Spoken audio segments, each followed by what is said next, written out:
السلام علیکم لیدونکو ستړي مشه په موکړه تازه لاندو می خبرونو ته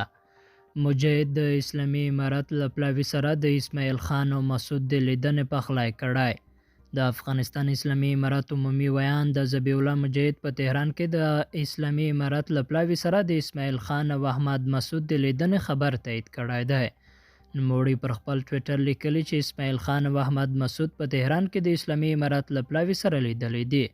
د مجاهد په خبره په دې لیدنه کې د اسلامي امارت له لوري ډاډ ورکړل شوی دی چې هغوی کولی شي له کوم تشویش پرته وطن ته راشي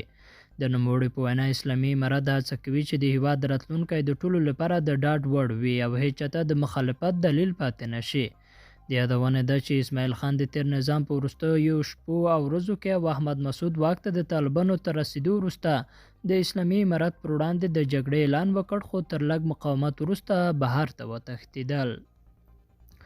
او د ټپي پروژې امنیت ساتنې لپاره 3000 کسیزه کته جوړیږي کورنۍ چارو وزارت وایي چې د ټپي پروژې پر وړاندې هیڅ راز امنیتي خنډ نشته دی خو دغه پروژې د ښکېلو هیوادونو د ډاډ لپاره یوه ځانګړې امنیتي کته جوړیږي د یاد وزارت په وینا د دې کدې د رامنځته کېدو پر طرحه کار پیل شوی دی او ژر به یې کارونه پای ته ورسیږي دغه وزارت ویان د سید خوستی ویلي چې دغه کتابه د ټپي پروژې د پلي کېدو په ساحو کې د امنیت ساتنې دنده پر غاړه ولري خوستی زیاته کړې ده چې د کورنۍ چارو د دفاع وزارتونو ترڅنګ د استخباراتو عمومي ریاست د ټپي پروژې د امنیت د ټینګښت په تړاو ترکمنستان ته ډاډ ورکړی دی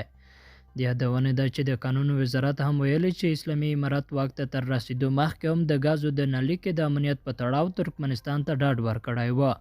او اوس هیڅ ډول ستونزه نشته او دغه پروژه باید د هر څه ژر پیل شي لیدونکو له غوږ نیونه مو مننه ښه اوسئ